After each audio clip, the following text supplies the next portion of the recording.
Well, this lie traveled around the world a few times, made its way into the Biden campaign talking points, and ended up on the Senate floor.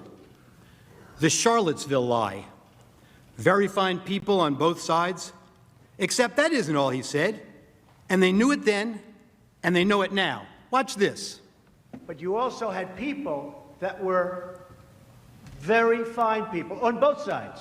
You had people in that group, excuse me, I saw the same pictures as you did. You had people in that group that were there to protest the taking down of, to them, a very, very important statue and the renaming of a park from Robert E. Lee to another name. Washington and Robert E. Lee are not the same. Well, no, George Washington was a slave owner. Was George Washington a slave owner? So will George Washington now lose his status? Are we going to take down, excuse me, are we going to take down statues to George Washington? How about Thomas Jefferson? What do you think of Thomas Jefferson? You like him? Okay, good. Are we going to take down the statue? Because he was a major slave owner.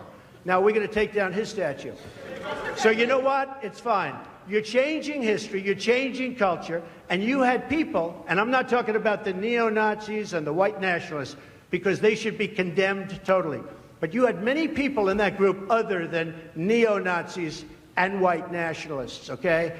And the press has treated them absolutely unfairly. Now, in the other group also, you had some fine people, but you also had troublemakers, and you see them come with the black outfits and with the helmets and with the baseball bats.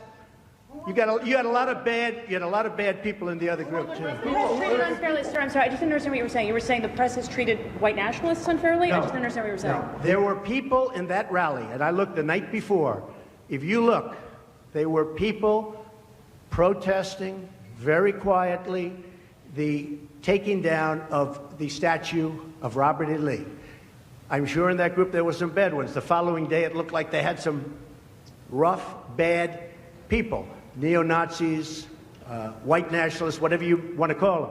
But you had a lot of people in that group that were there to innocently protest and very legally protest because, you know, I don't know if you know, they had a permit. The other group didn't have a permit. So I only tell you this, there are two sides to a story. I thought what took place was a horrible moment for our country, a horrible moment. But there are two sides to the country. Does anybody have a final? Does anybody have, you have an infrastructure. What makes you think? This might be today the first time the news networks played those full remarks in their context.